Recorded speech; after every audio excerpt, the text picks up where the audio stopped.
Hi friends, இன்றைக்கி வந்து morning பிரேக்ஃபாஸ்ட்டை chicken kurma பண்ண போகிறோம்.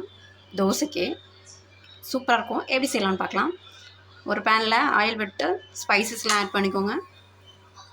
இதுக்கு வந்து வெங்காயம், பச்சை மிளகாய், கருவேப்பிலை, கொத்தமல்லி, தக்காளி எல்லாம் கட் பண்ணி வச்சுருக்கேன். அடுத்தது வெங்காயம், பச்சை மிளகாய் ஆட் பண்ணிக்கலாம். நான் இப்போ வெங்காயம், பச்சை மிளகாய், கருவேப்பிலை எல்லாம் ஆட் பண்ணியிருக்கேன். ஆட் பண்ணிவிட்டு இதை நல்லா வதங்கட்டும். இப்போது நல்லா வதங்கிடுச்சு. இதில் கொஞ்சம் இஞ்சி பூண்டு பேஸ்ட்டு போட்டுக்கலாம். வாஷ் பண்ணி வச்சுருக்க சிக்கன் ஆட் பண்ணிக்கலாம்.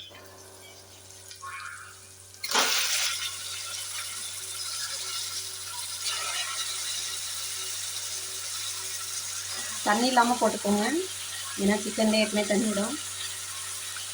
நல்லா மிக்ஸ் பண்ணிக்கலாம்.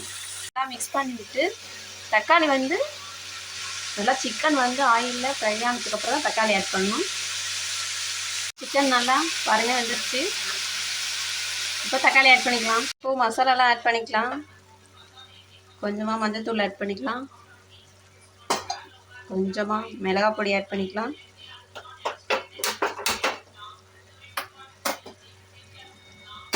கொஞ்சமாக மல்லித்தூள் ஆட் பண்ணிக்கலாம்.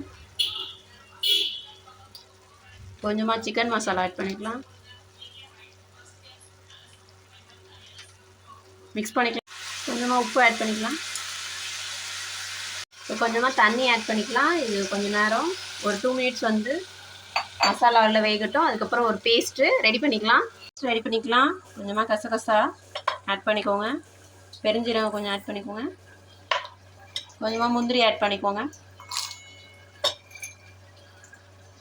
அவ்வளோதான். இது வந்து இப்போது நல்லா பேஸ்ட்டாக ரெடி பண்ணிக்கலாம். கொஞ்சமாக பொட்டுக்கல்ல ஆட் பண்ணிக்கலாம். கொஞ்சோண்டு ஆட் பண்ணிக்கோங்க. இப்போ நல்லா இதை பவுடர் பண்ணிக்கலாம். நல்லா பேஸ்ட்டை ஆட் பண்ணிக்கலாம்.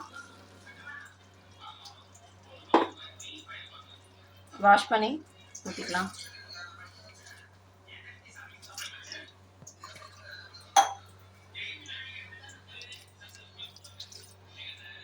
இது ஒரு 1 மினிட் கொதிக்கட்டும்.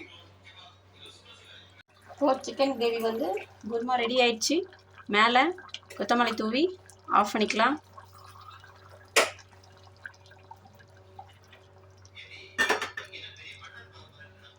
அதாங்க, ஈஸியான சிக்கன் குருமா ரெடி ஆயிடுச்சு. நீங்களும் ட்ரை பண்ணிட்டு எப்படி இருக்குன்னு சொல்லுங்கள்.